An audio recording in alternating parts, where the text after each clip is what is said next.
Close enough to 11.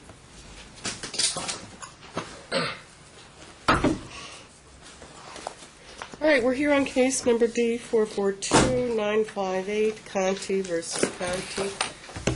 Counsel, please state your names and bar numbers for the record. Your Honor, Michael Root for the plaintiff, bar number 002461, and Ms. Conte is here. Morning, Your Honor. Robert Hemp on behalf of the defendant, bar number 3433. All right, where are we? Is this ready for prove-up?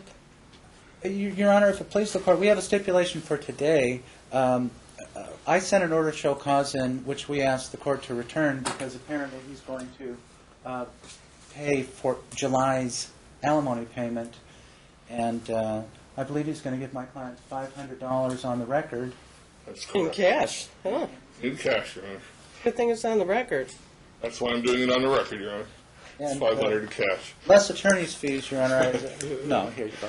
And number two, Your Honor, we would ask for to settle this case. His thing is she has an interest in his federal civil service retirement, but he really resists paying anything else. So we would suggest... I'm sure Mr. Hempen has a different spin on that. Well, we think, Your Honor, a settlement judge would probably be helpful on that, plus a trial date, so in case settlement doesn't work, then we can go right to trial. I think we can do this in 3 hours. Easily.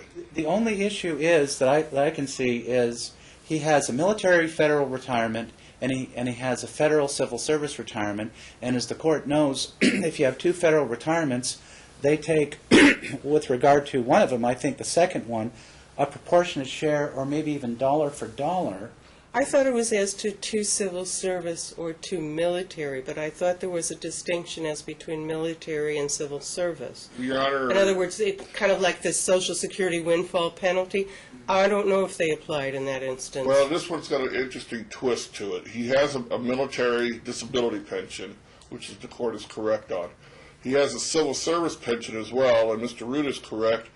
He bought out part of... Oh, it's a disability one, that's why. Well, right. If it had been a straight-out military retirement pension, I think they don't, they allow the double dipping, if you will. But when it's a disability, I do remember this coming up in another case not too long ago, and there is actually Supreme Court case law on this issue. There is, but it was a disability. That's Right. right. And I had occasion to brief that recently. Basically, the rule is that if you have a military disability pension, we can't... You have to waive it. You have to literally However, have to waive your interest in it in order to collect your civil service one. Well, the only... Something like that. I know there was something. Well, the Nevada Supreme Court says disability pensions are presumed to be separate property.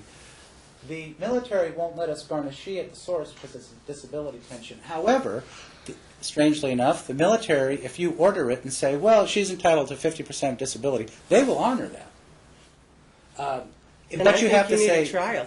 but you have to say that it's for alimony. Is this going to have to be fully briefed out for me? Yeah, but what we intend to do, Your Honor, since I learned under the tutelage of Marshal Willick all these military pensions, and I was a JAG, then the rules are pretty clear. I mean, they either take a proportionate share, in which case she would have an interest in that.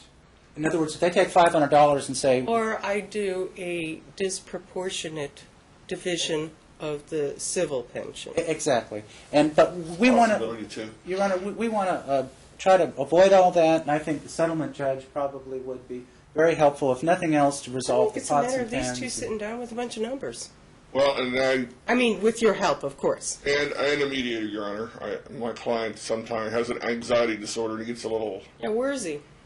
Honestly, Your Honor, since it was a status check, I told him he really didn't need to be here. Last time he was here, I actually thought he was going to have a heart attack because he gets so... All right, I'll waive it. I appreciate that. But he's supposed to be here. My fault, I was then. hoping that if he was here that you'd have come in and we'd have proved it up. Actually, to be fair, Mr. Root and I have been talking the last couple of days, and we decided the best way to try to resolve it was the settlement. All right, let's do this. We'll send Sharon an email to be expecting a call from counsel to refer this one to a senior settlement judge, too. Thank you. I can treat you in. It's not going to be a problem, so I'm not going to give you a trial date right now. oh, really? Because otherwise that way I set them on time certains, remember? I don't You do. I don't stack. So you know, when you have your day, you have your day. But because of that, if there's something else, I don't know when things are going to start really hopping, but they're already starting to pick up in terms of trials and evidentiary hearings, and I hate to have a day that's not available when you two have already probably are close to settling the case. Well, the clerk's already indicated we probably have to brief most of this anyway, given the legal issues, so. Well, that's something you should be providing to the settlement judge at a minimum. Well, I know, but I'm also saying we could brief a lot of this instead of having testimony, because the facts are pretty straightforward. Well, then why don't you submit a stipulation of facts?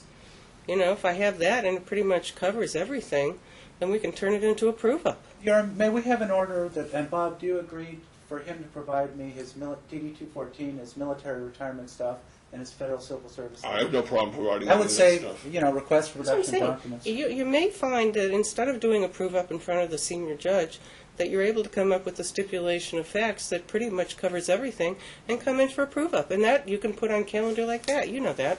In any contested issues, we could, Yeah. I would just think a trial date would force him to be I reasonable. don't like to do that. Well, I've never I done would that. It's say, never been my practice to set something so that the parties are under the gun, because under the gun doesn't, you know what under the gun means, counsel? That the day before or day of the trial, to get it settled. And in the meantime, it could have been a date set aside for another case. What we could do. That's why I don't buy the under the gun stuff. I never did. What we could do, counsel, is if we don't resolve the settlement, we could do what the judge said, do stipulated facts and brief it and let her decide. But we would need a trial, wouldn't we? We would. Not if you stipulate to the facts. I don't think there's any Make your disagreement arguments. on the length of the marriage or any of the important facts. It's straightforward. You can Then think about it. you can do a stipulation of facts, and each of you submit a brief as to how you think the facts should be interpreted. And you don't have a trial. You don't have to call witnesses. Because otherwise, frankly, counsel, we're looking at having military experts come in, and we're looking at a lot of expense that these parties really can't bear. I thought of that, Your Honor, and that's true, but I thought to obviate an expert witness, I could just go right to the federal statute, which states that if there is apportionment... Gee, that sounds like a brief to me, doesn't it? Yeah. All right, let's try the settlement judge idea. Try to settle it first. Okay, thank you. And then, if you can't even come up with a stipulation as to facts to be supported by your separately submitted briefs, then just do a request for a trial setting. I think we can do the facts. But I don't want to set it yet because I'm an optimist. We appreciate that.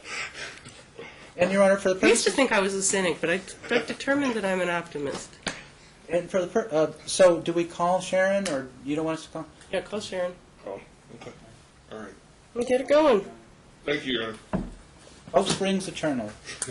Right, is there an order needed from today? Not really, no. Yeah, Yay, right, no okay. order. Okay, thank you. And you're on the $500. I don't think that's been paid yet. No, I'm just kidding. Nice try.